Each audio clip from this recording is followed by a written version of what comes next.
नमस्कार दोस्तों, Microsoft Excel के इस नए वीडियो में आज आपका फिर से बहुत बहुत स्वागत है। फ्रेंड्स, आज के इस वीडियो के अंदर माइक्रोसॉफ्ट एक्सेल के अंदर हम रैप टेक्स्ट ऑप्शन का उपयोग करना सीखेंगे। उसके बाद में मैं आपको माइक्रोसॉफ्ट एक्सेल के अंदर श्रिंक टू फिट ऑप्शन का उपयोग करना सिखाऊंगा। उसके बाद में मैं आपको मर्ज एंड सेंटर ऑप्शन का उपयोग करना सिखाऊंगा। उसके बाद में मैं आपको अनमर्ज सेल्स ऑप्शन का उपयोग करना सिखाऊंगा। उसके बाद में मैं आपको मर्ज क्रॉस ऑप्शन का उपयोग करना सिखाऊंगा। उसके बाद में मैं आपको मर्ज सेल्स ऑप्शन का उपयोग करना सिखाऊंगा।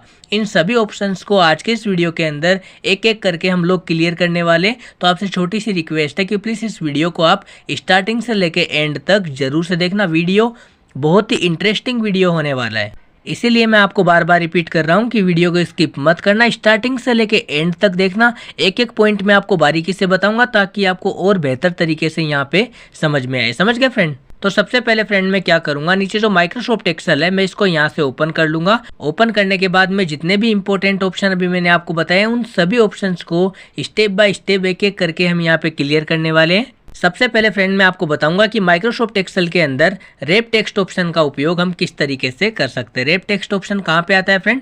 होम टैब के अंदर अलाइनमेंट ब्लॉक के अंदर यहाँ पे देखो रैप टेक्स्ट ऑप्शन हमें देखने को मिलता है। इसका उपयोग किस तरीके से किया जाता है वो मैं आज के इस वीडियो के अंदर आपको यहाँ पे बताने वाला हूँ। इस ऑप्शन की सहायता से हम हमारी सीट में मौजूद डेटा को कॉलम की चौड़ाई के अनुसार एडजस्ट कर सकते हैं। एडजस्ट करने के लिए सबसे पहले हम यहाँ पे क्या करेंगे, देखो फ्रेंड यहाँ पे देखो ये डेटा है, मान लो ये यहाँ पे। अब देखो इसको मैं यहाँ से छोटा कर देता हूँ। अब जैसे ही मैंने इसको यहाँ पे छोटा किया तो ये नाम देखो यहाँ पे, ये नाम यहाँ पे पूरी तरीके से शो नहीं कर रहा है ना, यहाँ पे छुपा छुपा सा लग रहा है। तो मैं क्या करूँगा, इसको यहाँ पे सेलेक्ट करूँगा और सेलेक्ट करने के बाद में ऊपर जो रैप टेक्स्ट ऑप्शन है इसके ऊपर सिंपली क्लिक कर दूंगा। इसके ऊपर क्लिक करते ही जो हमारी कॉलम की साइज़ रहेगी ना फ्रेंड, उस साइज़ के अकॉर्डिंग ये ऑटोमेटिकली हमारा डेटा उसके अंदर फिट हो जाएगा, यानी कि सेट हो जाएगा। अब देखो ये है, इसको मैं यहाँ पे देखो छोटा करता हूँ। ये मान लो मैंने इसको यहाँ पे छोटा कर दिया है ना। अब मेरे को इसको फिट करना है। अब ये साइज़ के अकॉर्डिंग इसके अंदर फिट नहीं आ रहा, तो मैं क्या करूँगा, सबसे पहले इसको यहाँ पे देखो सेलेक्ट कर लूँगा। सेलेक्ट करने के बाद में मैं क्या करूँगा, यहाँ पे जो रैप टेक्स्ट ऑप्शन है इसके ऊपर सिंपली क्लिक कर दूँगा। देखो ये यहाँ पे सेट हो गया है, यानी कि हमारी कॉलम का जो साइज होता है उस साइज के अकॉर्डिंग हमारा डेटा ऑटोमेटिकली सेट हो जाएगा। समझ गया फ्रेंड? यानी कि रैप टेक्स्ट ऑप्शन का उपयोग हम कैसे कर सकते हैं। रैप टेक्स्ट ऑप्शन ऊपर जो दिख रहा है ना, इस ऑप्शन की सहायता से हम हमारी सीट के अंदर मौजूद डेटा को कॉलम की चौड़ाई के अनुसार एडजस्ट कर सकते हैं। समझ गए? अभी देखो ये कॉलम है, ये यहाँ पे परफेक्ट है। यहाँ पे जो मैंने इसके अंदर जो टाइपिंग करके रखी है, जो भी यहाँ पे टेक्स्ट टाइप किया हुआ है वो यहाँ पे ऑलरेडी फिट है। लेकिन कभी कभार क्या होता है कि हम यहाँ पे देखो कुछ भी टाइप करते हैं, जैसे कि लाइक मान लो कि यहाँ पे मैं टाइप कर देता हूँ डिपॉजिट फीस।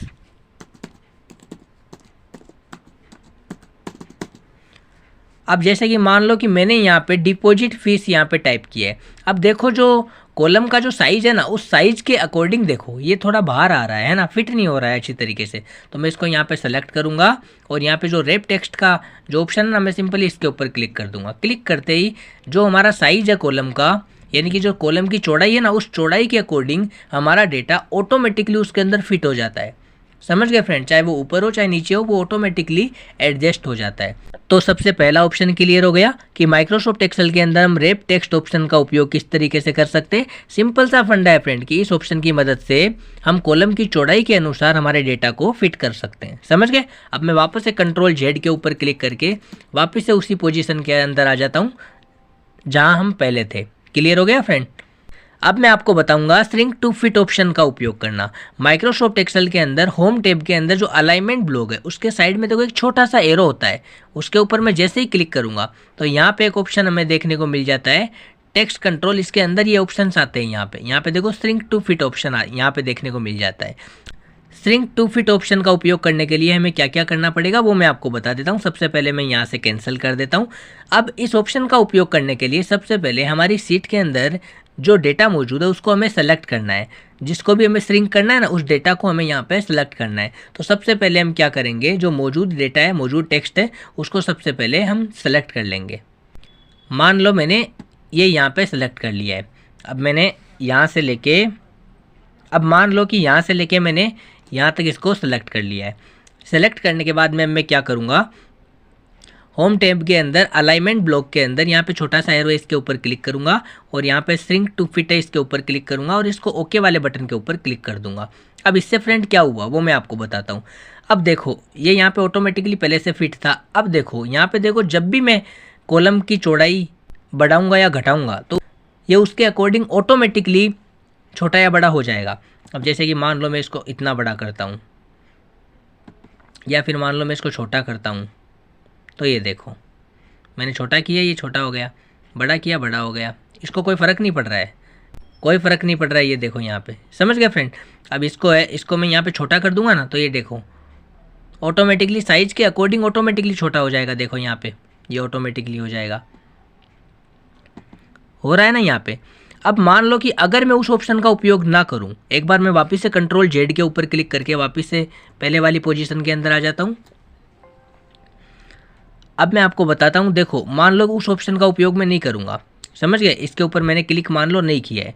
अब इसके ऊपर क्लिक ना करके अब मैं यहाँ पे छोटा करूंगा ना तो देखते हैं क्या होता है। ये देखो ये इस तरीके से होगा, फिर दिख रहा है यहाँ पे फ़र्क दिख रहा है आपको। लेकिन अगर मैं मान लो इस कंप्लीट डेटा को यहाँ पे सिलेक्ट करके रखूँ और डेटा को सिलेक्ट करने के बाद में अलाइनमेंट ब्लॉक के अंदर जो छोटा सा एरो है उसके ऊपर क्लिक करके श्रिंक टू फिट ऑप्शन के ऊपर क्लिक करके नीचे ओके वाला बटन है उसके ऊपर क्लिक कर दूं, उसके बाद इसके ऊपर अप्लाई हो जाएगा। अब देखो यहाँ पे फ्रेंड, अब मैं इसको यहाँ पे छोटा करूँ चाहे बड़ा करूँ, ये जो कॉलम है उसकी चौड़ाई के अनुसार ऑटोमेटिकली इसकी साइज़ छोटी या बड़ी हो जाएगी। वापस से कंट्रोल जेड के ऊपर क्लिक करके बैक आ जाता हूँ, समझ गए। उसी पोजीशन के अंदर आ गया मैं वापस से। तो आपको समझ में आ गया, रैप टेक्स्ट ऑप्शन का उपयोग करना मैंने आपको बता दिया। उसके बाद में मैंने आपको श्रिंक टू फिट ऑप्शन का उपयोग करना यहाँ पे बताया है कि किस तरीके से इसका उपयोग कर सकते हैं। अब मैं आपको बताऊंगा मर्ज एंड सेंटर ऑप्शन का उपयोग करना और अनमर्ज सेल्स ऑप्शन का उपयोग करना। देखो फ्रेंड यहाँ पे अलाइनमेंट ब्लॉक के ऊपर यहाँ पे देखो एक ऑप्शन देखने को मिल जाता है मर्ज एंड सेंटर। अब यहाँ पे छोटा सा एरो है, मैं इसके ऊपर क्लिक करूंगा। अब मैं यहाँ पे आपको बताऊंगा, देखो ये सारे ऑप्शन हम क्लियर करने वाले हैं। सबसे पहले मैं आपको बताऊंगा मर्ज एंड सेंटर ऑप्शन का उपयोग करना। तो इसका उपयोग हम कैसे करते हैं वो मैं आपको यहाँ पे बताता हूँ। इस ऑप्शन का उपयोग हम सेल्स को मर्ज करने के लिए करते हैं। मैं आपको यहाँ पे प्रैक्टिकली करके बताता हूँ। अब मान लो कि मुझे सीट के अंदर ऊपर कोई हेडिंग डालनी है, जैसे कि मैं डाल देता हूँ यहाँ पे स्टूडेंट्स डिपॉजिट फीस, समझ गए। मैं यहाँ पे डाल देता हूँ ओनली फॉर आपको समझाने के लिए मैं फ्रेंड आपको बता रहा हूँ। मान लो कि ये मैंने यहाँ पे हेडिंग डाल दी, यहाँ तक मान लो मैंने इसको यहाँ पे सेलेक्ट कर लिया है। अब ये हेडिंग है ना यहाँ पे, ये देखो या तो लेफ्ट में आएगी या राइट में आएगी, यानी कि लेफ्ट राइट के अंदर आएगी, लेकिन सेंटर के अंदर ये हेडिंग नहीं आएगी।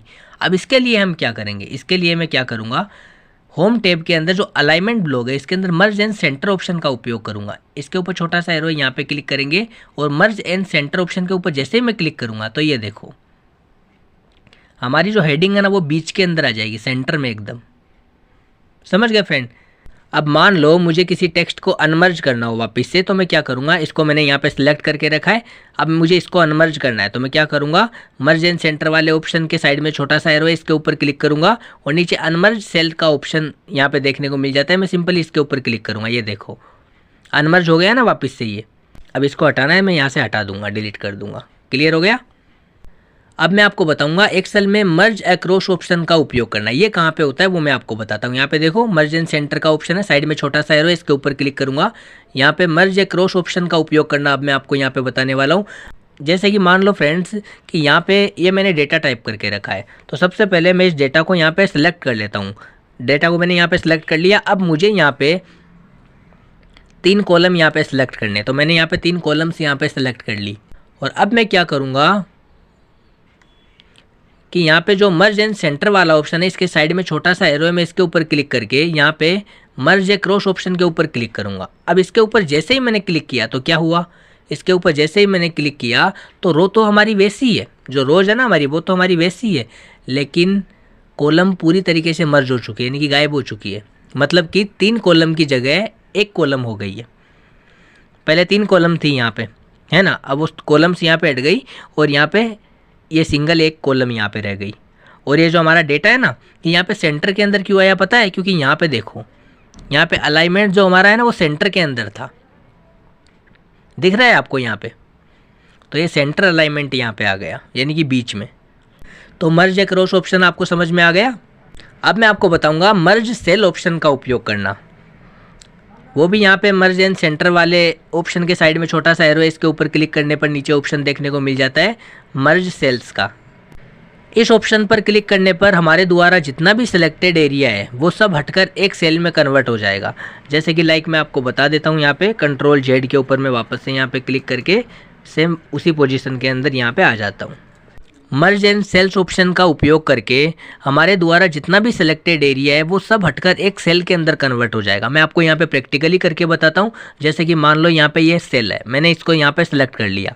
अब यहाँ से लेके मैं यहाँ पे 4 सेल मान लो सिलेक्ट कर रहा हूँ। जितने भी चाहो आप उतने सेल यहाँ पे सिलेक्ट कर सकते हो, कम से कम और ज़्यादा से ज़्यादा, है ना। कम से कम 2 होने चाहिए, ज़्यादा से ज़्यादा वो आपकी मर्जी है। तो हमने यहाँ पे सेल है जो सिलेक्ट कर लिए।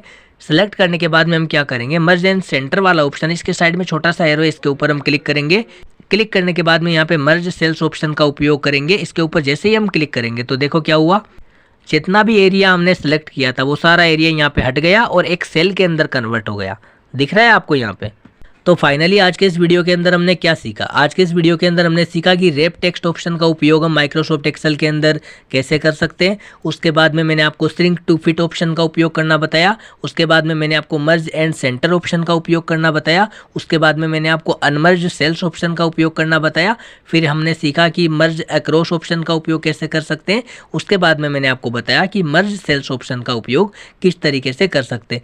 इन सभी ऑप्शंस को एकदम बारीकी से आज के इस वीडियो के अंदर हमने क्लियर किया है।